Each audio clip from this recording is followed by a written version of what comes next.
This show is definitely the most dazzling sci-fi masterpiece of the year. It even gives off a three-body problem. The aliens haven't even started invading Earth yet. Just a dimensional strike brings endless fear to people. Since the original plot moves slowly, the entire first season sets up for season 2. I suggest you just watch this American series with me. The story begins in the Arabian desert of Yemen. An old man is drawn by a loud noise in the sky. An unidentified flying object crashes behind him. He quickly looks into the distance. A cloud of dust is rushing toward him. The old man's camel seems to sense something, abandons its owner and runs away. The brave old man watches the approaching dust storm. Driven by curiosity, he slowly moves forward to check.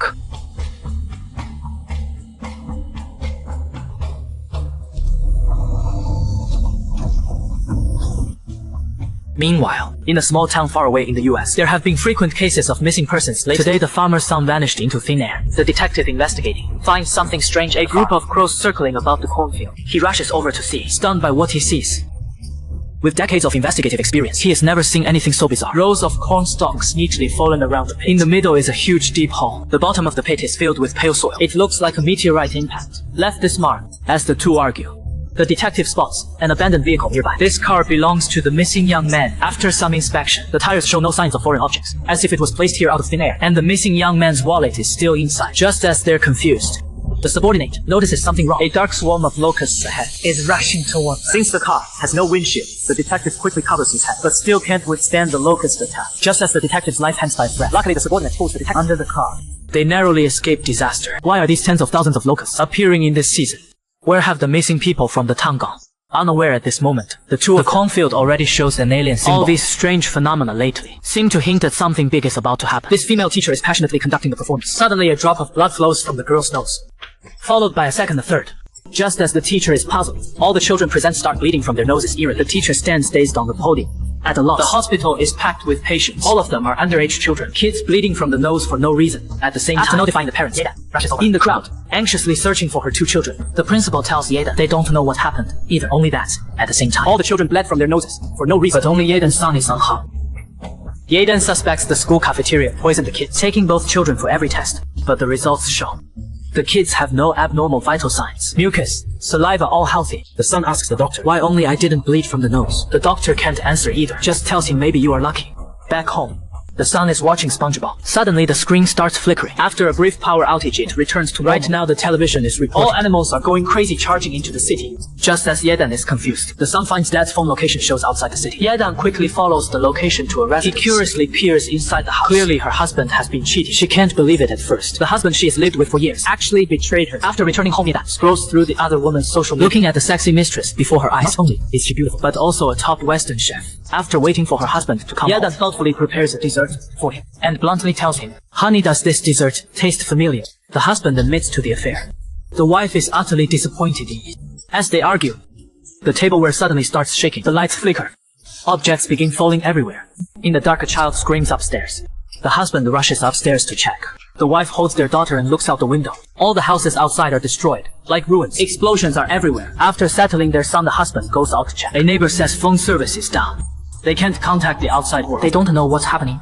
Some think it's a tornado. Others suspect some kind of explosion. Seeing all this happen, everyone is at a loss. Suddenly a sharp-eyed passerby notices. Why is only Yeden's house untouched? Neighbors quickly gather around. They blame Yeden's family for the attack. As the husband struggles to explain, their son screams from inside. The husband runs back to check. The boy has a splitting headache. Clutching his ears tightly, he keeps shouting, stop. Stop it. Suddenly the power returns. The boy calms down. He tells Yada someone keeps talking in his head. What did it say? Watch you. This is a special forces team called the Strongest on. They receive orders from above. A small town in the Middle East is under unknown terrorist attack. Upon arriving, they realize the once bustling town is now empty. The atmosphere is eerie. They advance in combat formation. All the TVs on the street start flickering wildly. Suddenly a panicked group of villagers emerges. The villagers grab at the commandos, telling them everything that just happened here. A woman draped in black bomb rushes out. She drops to her knees, repeating the word school over and over. Now all the villagers are terrified, trying desperately to stop the soldiers from going to the school, as if something horrible happened. The soldiers push past the villagers to the school. The school is eerily quiet now.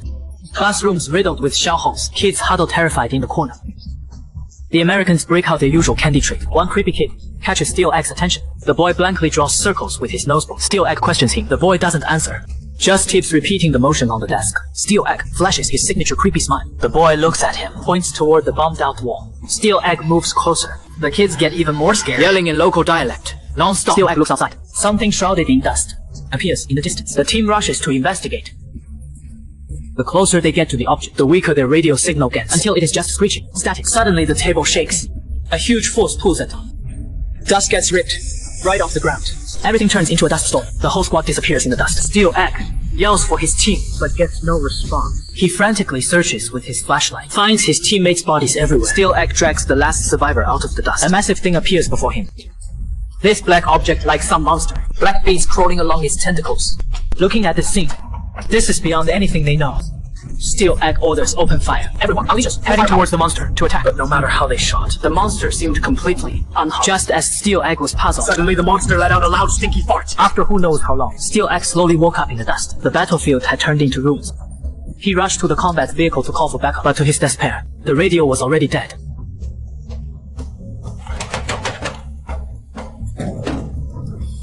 With no other choice, Steel Egg dragged his wounded body forward under the scorching sun. After wandering endlessly in the desert, regretting not choosing basketball, Steel Egg shed a tear of remorse, then collapsed. Suddenly, in his blurry vision, he saw a local approaching. Since Chinese aren't well liked in the Middle East, panicked, he grabbed his gun to wall. The kind Arab elder raised his hands, showing he meant no harm, and handed a water canteen to Steel Egg. Dehydrated, he stared at the canteen, hesitated for a moment, then gulped it down. After that, Steel Egg asked if the elder had seen other soldiers. Since they didn't share a language, the clever Arab elder broke a branch into pieces. To show him, Steel Egg instantly understood. His squad had exactly that many men. He urgently asked the elder to lead him to rescue them. But the elder stayed silent, ignoring Steel Egg. Steel Egg finally passed out from exhaustion. Meanwhile, Golden Egg sat on the bus listening to Jay-Chou. When he noticed the ship outside seemed spooked.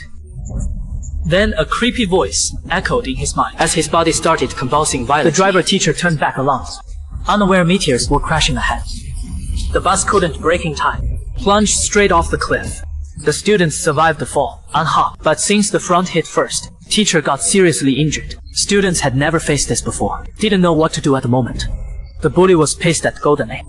If it weren't for Golden Egg, this wouldn't have happened. Everyone started blaming Golden Egg. Ostracized Golden Egg began climbing the cliff alone, under everyone's watchful eyes. Golden Egg scaled the cliff with sheer will. Others saw this and started following suit. After some effort, everyone made it up. They saw the wreckage on the roadside. Turns out it wasn't a meteor that fell, but a Russian satellite. Why did the satellite crash? Looking at the wreckage, Golden Egg suddenly noticed the writing on the debris matched the script in his sketchbook. Golden Egg couldn't figure out how he predicted this event. America suddenly issued a global emergency broadcast. Terror attacks are happening worldwide. These attacks are from an alien civilization. Satellites worldwide picked up alien signals. Humanity must unite now. Fight back against the alien threat. This report will broadcast in 100 languages to every corner of the world. As things stand, after Japan's space station was mysteriously attacked, Pidan detected alien signals. Duck Egg's family in America also faced unknown attacks. His son seems to have a vendetta against aliens. Gangdong was the only survivor. After encountering an alien spacecraft, Golden Egg, who had the field trip accident, started acting strange due to alien signals. This whole show uses ordinary people's perspectives to slowly reveal the alien invasion. Look closely at the Japanese, preparing to launch a manned spacecraft to the space station. Little did they know, this would be a one-way trip to space. Pidan, the communications engineer, was doing final checks on the equipment and saying goodbye to her astronaut girlfriend. After confirming with the technicians that everything was correct, everyone clasped their hands, tightly bracing for this exhilarating moment. As the rocket ignited and launched, the powerful thrust accelerated the rocket to escape velocity. The rocket, now free from gravity, jettisoned its boost. Watching the rocket successfully enter the planned orbit on the screen, everyone cheered, jubilant, their smiles stretching here to here. However, after the spacecraft successfully docked with the space station, 3 astronauts were admiring Earth when in the next second, Pidan, who was still taking selfies, suddenly received news of an incident at the space station. He rushed to the space agency, where the director informed Pidan that their space station and all satellites had lost signal. After Pidan urgently restored communications, everyone stared in shock at the large screen, where a gaping hole was clearly visible inside the space station. Staring at the screen, Pidan cried out his girlfriend's name in heartbreak. Later back home, Pidan recalled memories of dancing with his girlfriend at the bar. Determined to uncover the truth behind the accident, Pidan returned to the space agency. After failing to get answers from the director, he snatched the director's access card and rushed into the server room. He wanted to retrieve the footage from the space station prior to the incident. The video revealed an unidentified object approaching the space station from the outside. Shortly afterward, the space station exploded. They must have been under some kind of attack. Just as security was about to barge, Pidan made a startling discovery, a fragment of damaged audio. After restoring it, an eerie sound emerged from the audio file. Subsequently, Malden sought out the most experienced radio expert. When the elder played the recording, a highly abnormal frequency emitted from the device, causing even the sand in the potted plants in the room to tremble. The elder concluded that these sound waves definitely originated from an extraterrestrial civilization. He then hurriedly ran to the space agency to inform the director of this shocking discovery. But the director told him that the US had already detected this audio 6 hours earlier. It was confirmed that the audio did not come from the space station, but from outside the station. Strangely, sound cannot travel through the vacuum of space. Could there really be aliens? Just as the two were in disbelief, the mysterious alien civilization suddenly began attacking humanity. Houses throughout the town were destroyed like ruins. Yet only Yedan's home remained unscathed. Just as Yedan's husband was puzzled suddenly,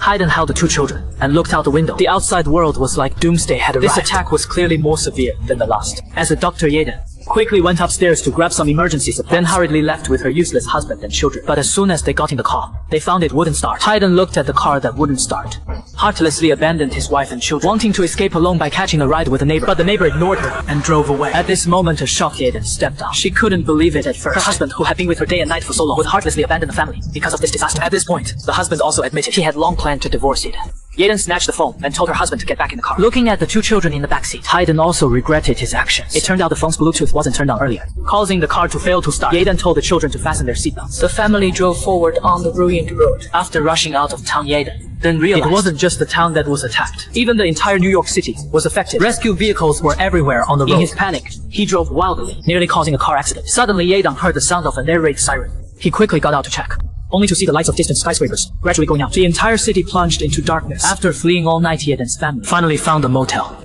He asked his husband to go charge the car while he went to the supermarket to buy supplies. Entering the door, Yedan still glanced at her husband, afraid this man would abandon the family again. Suddenly, 2 fighter jets flew across the sky. The television in the supermarket was also reporting all over the world at the same time. The attack came out of nowhere. A wave of destruction is sweeping the globe. Yedan sees her husband fighting over a charging station outside. He is always tough on his family, but a total pushover with strangers. Things are getting worse by the second. This place could be hit any moment. Looking at her useless husband, Yedan makes a snap decision. She swipes someone's car keys. She yells for her deadbeat husband to come back. They pack up and drive off. In a disaster like this, who cares about morals? This is the only way to keep her kids safe. The family's fight for survival begins. Just moments ago, Yedan got to the store a few minutes late, only to find the sale items were already grabbed by some American ladies. Suddenly, soldiers bursting. They surround Yedan. The leader warns her. The town's on full lockdown. Only military and medical staff are allowed out. Everyone else should stay home. As luck would have it, Yedan is a doctor. The soldiers find out. They drag her straight to the field hospital. Yedan hasn't operated in years. Her hands are shaking like crazy. She holds the scalpel. The doc tells her to stitch the wound fast. Yedan spots something weird. A strange object, covered in black spikes, wriggling inside the patient. She carefully removes it. The patient's vitals stabilize. The doctor praises her quick thinking. If she'd just stitched him up, the patient would have died. As a doctor, she is taken to the next rescue site. People in the truck talk about the school attack. They'll need lots of child-sized braces. Yedan suddenly remembers her kids are at the neighbors. She tells the driver to stop. She races back home.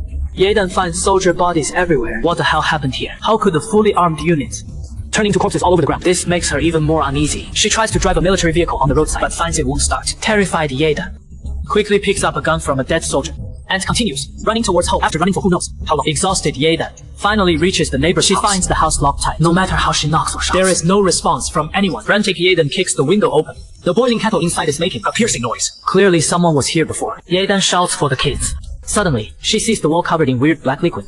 Panicked, Yedan trips over a dog's corpse. Seeing the dog died so horribly, scared, Yedan backs away quickly. What kind of attack happened to this house? Desperate, Yedan finally breaks down, crying. Suddenly, a window shatters. Then the house starts shaking. Scared, Yedan scrambles away. She locks the door after rushing into a room. The monster in the dark is getting close. The house starts shaking violently again. Just as Yedan is about to lose hope, a hand reaches down, pulls Yedan up to the attic. Seeing the two kids and Hayden, Yedan's worried heart finally relaxes. The family's reunion makes some noise. The nervous neighbor Grandpa warns Yedan to shut up. The noise attracts monsters. We're all doomed. The housewife tells Grandpa nervously. Aliens must want to capture us for experiments, but Hayden says Earth has lots of water. They probably want to take Earth's water. Calm down, Yedan thinks we can't just wait. We gotta get out of here now. Then the neighbor Grandpa gets upset. Grandpa threatens Yedan with a shotgun. He worries Yedan's family will make noise when leaving. This will attract those monsters. Everyone will be in danger. But Yedan insists on taking her family away. During the argument, the old man accidentally pushes his daughter down. Yedan quickly crawls over to check. Seeing that her daughter is okay, he quickly signals her to cover her mouth. But the daughter who fell downstairs can't handle this. He jumps down to cover her mouth. But it is too late. The monsters inside are drawn by the noise. Hayden upstairs wants to save his wife and child, but the old man stops him with a shotgun. Yedan is now trapped The sound of monsters coming upstairs is getting closer. Ye-dan can't find a hiding spot inside, so she hides behind the door. A tentacled monster walks by. Luckily, it doesn't notice them. Ye-dan curiously looks toward the monster. Suddenly, the monster knocks over the wardrobe. The people upstairs hear the noise. Then the house starts shaking. The nervous old man aims his gun at the floor. His wife steps back in fear, but accidentally steps through the floor. The old man rushes to save her. Just as he is about to pull her up, the monster downstairs grabs her leg. Watching his wife scream, the old man is helpless. Ye-dan seizes the chance to escape with the child. But after a few steps, the screaming upstairs stops. Ye-dan dares not make a sound. She uses a diversion to attract the monster, then hides with her daughter in a small room. Now, Haiden and his son lie still on the floor. Ye-dan peeks through the door. Crack. She signals that downstairs is safe. Haiden quickly crawls forward with his son. Suddenly, the monster's sound returns. Ye-dan quickly shuts the door. Haiden stays silent. After the noise fades, Haiden continues crawling downstairs with his son. Just as they're about to reunite, Haiden says they should escape through the window. Ye-dan fears her husband's actions might make noise, which could attract the monster's attention, but Haiden insists on going ahead. Helpless, Ye-dan tells their son to hide inside. She just wants to protect both kids. As for this jerk, let him do whatever. Suddenly opening the door to check, Ye-dan discovers a pitch-black monster heading straight toward Haiden. Anxious, Ye-dan whispers urgently for her husband, but the sound is too faint. Haiden can't hear it at all. Sure enough, Haiden gets taken out instantly. Ye-dan quickly grabs the pistol from the floor, escaping with the two children. She smashes the glass with the gun, sending the kids out first. At the critical moment, Ye-dan finally gets out with the children. She rushes them into the car, but finds the doors locked tight. Meanwhile, gunshots echo from inside. Ye-dan goes over to chat. It turns out the old man isn't the kind. Old man tosses Ye-dan the car keys. He tells her to start the car fast, staying behind to hold off the monster. Ye-dan inside the car watches outside. The old man frantically reloads. She warns her son not to open the door. The next second, the old man gets taken. Terrified, Ye-dan screams and drives off. Panics, she hits the wrong gear. The car crashes into a tree behind. Ye-dan tries to drive away, but finds the tires stuck. Suddenly, the monster charges at the car. Ye-dan quickly pulls out the pistol. Click, click, fires several shots, but it does nothing. She grabs a golf club, jamming it into the monster's just at the brink of disaster. She randomly feels a black stone in her son's bed. Facing the approaching monster, Ye-dan goes crazy, stabbing wildly at the monster. This black stone seems to be the monster's weakness. He let out a furious roar at the monster. After calming down, Egg gazed thoughtfully at the stone in his head. Steel Egg had been on the move for 2 days and 2 nights. He was following the Arab to search for their scattered team. Just as Steel Egg was about to collapse from exhaustion, the Arab excitedly shouted that they were right. Steel Egg quickly followed up, but what he saw made him curse. Under his breath, the Arab happily told Steel Egg, "Are you looking for them?" Only then did Steel Egg realize this Arab hadn't understood a word of English. He had been leading Steel Egg to search for goats all along. Infuriated, Steel Egg directly cursed his family in his native language. At this moment, his Nokia phone showed that his teammates were nearby. Following the location, Steel Egg found a small town. The only problem was that the town was completely deserted. After being attacked by aliens, Steel carefully searched around with great caution. Following the signal, he eventually found the hospital. The doctors, seeing the fully armed American soldiers, all hid themselves. After searching through the hospital several times, Steel Egg finally found his dying teammate in the basement. His teammate told Steel Egg, after being attacked by aliens, he was saved by the hospital nurse. He urged Steel Egg to return to base and contact headquarters immediately. On the other hand, although the nurse had saved Steel Egg's teammate, he still harbored resentment towards the American troops. He believed there were no such things as aliens, and that it was actually the American troops who had attacked his town, destroying the town's school. Suddenly, a burst of gunfire echoed from upstairs. It was the local militia group, coming to seek revenge against Steel Egg. Enraged, Steel Egg thought the nurse had betrayed him. He held the nurse at gunpoint and moved towards the stairway. Then he quickly turned off all the lights. The night was his veil. The two enemies who had just come downstairs were instantly taken down. Subsequently, Steel Egg began evacuating with the nurse. He overturned all the cabinets to buy time. One of the enemies suddenly heard a sound behind him. Curious, he moved forward to investigate. The next second, he was killed by an unknown creature. Taking advantage of the situation, Steel Egg carried his teammate and fled. As soon as he rushed out of the door, he was ambushed by the waiting enemy forces. But they were simply no match for Steel Egg. He quickly put his teammate into the car, but he found that his teammate was severely injured and had already stopped breathing. He vented all his anger on the enemy troops. Then Steel Egg took his teammate's body to the base. But when they arrived at the base, he realized that there was no one here. A well-equipped special forces unit disappeared without a trace. Steel Egg tried to contact the headquarters via radio, but received no response. Strangely, there were no signs of a fight at the base. They clearly had received orders and evacuated from here. Steel Egg rushed to the command center to look for clues. Sure enough, he saw a secret report on the table. The report read, nearby teams were attacked by an unknown creature, and this creature was highly corrosive. Headquarters ordered all personnel to evacuate immediately. He nervously searched everywhere for survivors. Suddenly, 3 refugees came into his sight. He fired a warning shot at the refugees. The refugee father trembled with hands shaking like someone with Parkinson's and told Steel Egg that they meant no harm. From the refugees, he learned that the US military base he was heading had become a sea of fire with no survivors. However, the refugees told Steel that the nearby Kabul airport was still operational. Steel Egg then arrived at the airport and showed his US military credentials, successfully boarding the plane. After hours of a long journey, Steel Egg finally arrived at the London transit station, but the scene there shocked him. The entire city was filled with smoke from the battles, with bombed-out buildings everywhere. Steel Egg, who had completely lost hope in life, sat alone in an empty bar drinking silently. Suddenly, Golden Egg walked in with his classmates. He wanted Steel Egg to escort him to the hospital. At this moment, the disheartened Steel Egg couldn't care less about anything. Golden Egg told him that he could receive signals from aliens. He had foreseen the alien attack long ago. Having seen many big events, Steel Egg thought the kid was lying. But his classmate suddenly pulled out Golden Egg's sketchbook. Looking at the strange creatures in the sketchbook, they were exactly the monsters he encountered in the desert. Turns out Golden Egg can sense alien signals when he has a siege and pick up on extraterrestrial biological signals. Steel Egg, realizing how serious things are, rushes him to the hospital's neurology specialist. During the equipment examination, the expert discovers in his brain trillions of neural elements are firing like crazy, and Golden Egg's mind flashes with endless patterns while he spouts alien language, plus creepy words like son and others. Suddenly Golden Egg yells, "The aliens are coming." Sure enough, alien creatures are closing in on the hospital. Guided by Golden Egg, the three make a quick escape. Just out the door, they see through the window unknown creatures attacking people outside. Out of nowhere, a sphere with black tentacles charges at the group. Steel Egg decides to lock the kid in the room and stay behind to fight the monster alone. He shoots at the creature in the hallway, but it is totally useless. The unknown beast opens its huge black mouth and charges at him fast with its tentacles. Steel Egg thinks quick, grabs a nearby gas tank, and torches the creature with it. Inside the room, Golden Egg seems to feel the alien's pain too. Just as Steel Egg thinks the fight's over, another black monster emerges from the smoke. It goes straight through the ceiling, heading for Golden Egg's room. Steel Egg bursts open the door and escapes with both of them. Dashing to the first floor, they realize they're completely surrounded by monsters. Hordes of black creatures swarm the hospital. Human weapons are no use at all. Out of ammo, Steel Egg pulls out a dagger. The three get into defense stance, making their last stand. As a monster opens its mouth to swallow Steel, Golden Egg suddenly has a seizure. Neural elements in his brain go wild. He connects to the alien's command network. With his stop command, all the monsters freeze on the spot. And the golden bomb is also due to excessive brain use. Fell into a coma. Just back from cheating dockies. A face of shock looking at their children. I saw my son holding a stone in his hand. Aim at the mucus left by extraterrestrial creatures to demonstrate the ability. The infected black material on the S-body dissipates instantly. And this move of theirs, but it alerted the military. The Duck Egg family was immediately controlled by the military. The military experimented with this. This alien black slime can still repair itself in strong acid. However, when the black stone approaches, he stopped regenerating. Jae-Fang immediately concluded, this stone is the key to saving mankind. On the other side, an amazing piece of news from the island space agency. The space station that was originally attacked. There is a survivor. This person is the preserved egg girlfriend. I saw him in a breaststroke position. Swim back to the damaged space station. He launched a distress call to Earth. Shocked pearls connect with girlfriend. But the other side came ambiguous words. Just started to attack aliens. Then he said let the preserved egg save them. This makes Jae-Fang look stupid. They suspect each other is not human. The good news is that the communication has locked the attack self-standard for Party J. If you use the He weapon in the direction of the sig, maybe we can defeat the aliens. At this time, linguists also made a surprising discovery. The voice from the preserved egg girlfriend. Breathing patterns don't match humans. Obviously, this is synthetic speech. Oldest audio expert also gave a positive answer. Although the sound is made by humans, but he is not breathing. Aliens are pretending to be human, kind of like the Russians. The officer immediately cut off communication, if not for peace negotiations. That's still talk about a fart. He immediately gave the order to fire on the aliens with the launch of a nuclear bomb. The light of the explosion appeared in the sky. Watching the wreckage of the falling alien spaceship, everyone seemed to be welcoming the dawn of victory. After the huge alien spaceship crashed, the police immediately sent troops to search the area. A group of people in hazmat suits walked into the interior of the ship. The inner walls were flowing with an unknown liquid, and when touched, it could even change its flow path in the outside world. Excited crowds rushed to the streets to celebrate the victory. Some even grabbed sticks and beat up the alien bodies. After winning the battle against the aliens, Steel Egg decided to leave the police force, living a normal life now. Eggbot went on travel mode, ready to unwind and relax. Yolk's family continued to survive in the believing the aliens would attack again.